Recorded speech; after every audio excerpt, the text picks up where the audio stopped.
We provide you the platform to turn your dreams into reality. Give wings to your aspirations with KR Mangalam University. हमारे साथ हमारे सहयोगी राहुल डबा जुड़े हुए। राहुल, सबसे बड़ी बात कि यह युद्ध और भी विध्वंसक होता हुआ दिख रहा है और ऐसे में ट्रंप ने इस बात का जिक्र कर दिया है कि कुछ बहुत बड़ा होने वाला है।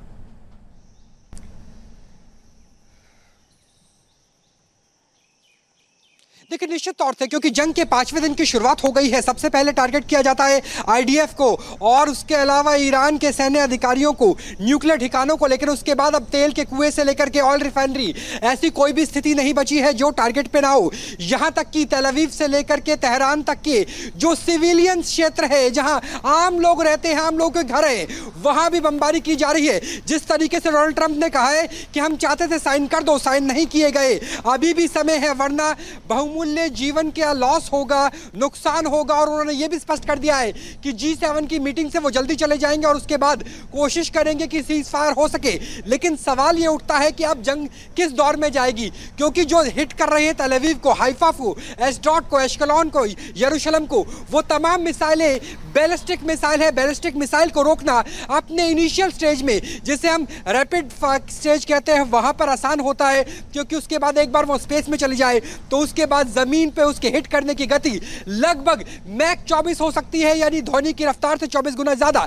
इसे रोकना किसी भी, चाहे वो एरोडोम हो या वो एरोस्ट्रिंग हो या फिर थर्ड एयर डिफेंस सिस्टम हो जो अमेरिका की तरफ से मिला है, इन सब के लिए, एरोस 5 के लिए भी बेहद मुश्किल होता है, आयरन डोम के लिए बेहद मुश्किल होता है। और यही वजह है कि अब टर्मिनल स्टेज में अगर इन मिसाइलों को रोकना है तो ग्राउंड इन्वेजन से लेकर के नेवल वॉरफेयर की तैयारी हो सकती है। और यही वजह है कि डोनाल्ड ट्रंप ने स्पष्ट कर दिया है कि तेहरान को जल्दी से जल्दी खाली करे। संभावना तो यह भी है कि लगभग 33 किलोमीटर लंबे स्ट्रेट ऑफ हॉर्मूज को भी बंद कर दिया जाएगा, जिसकी वजह से भारत के अलावा जापान और चीन के लिए जो तेल, कच्चे तेल से लेकर के गैस की सप्लाई बेहद मुश्किल हो सकती है, क्योंकि भारत के कुल तेल और गैस आयात का लगभग 83% इसी स्ट्रेट ऑफ हॉर्मूज से आता है, जिसमें से 8 आइलैंड में से 7 अकेले ईरान के पास है। इसलिए जंग अब बेहद नाजुक दौर में पहुंचती हुई नजर आ रही है। जी, और सबसे बड़ी बात यहां पर यह है राहुल की मिडिल ईस्ट में जो लगातार ये युद्ध के आसार बढ़ रहे हैं, ऐसे में अमेरिका का इन्वॉल्वमेंट, खुलकर इन्वॉल्वमेंट करना, तमाम स्टेटमेंट देना, क्या ये अंदेशा दे रहा है कि आने वाले वक्त में इस युद्ध को रोकने में ट्रंप का एक बहुत बड़ा रोल होने वाला है? क्या यह युद्ध रुकने वाला है?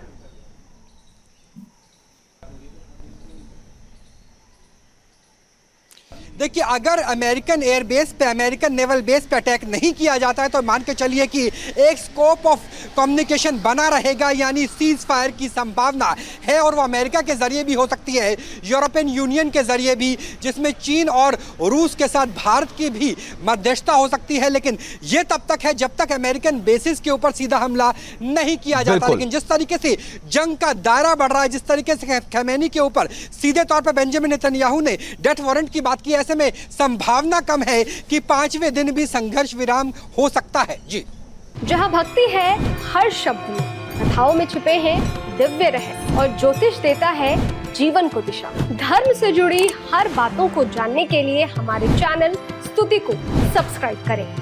चैनल पर जाने के लिए इस लिंक पर क्लिक करें।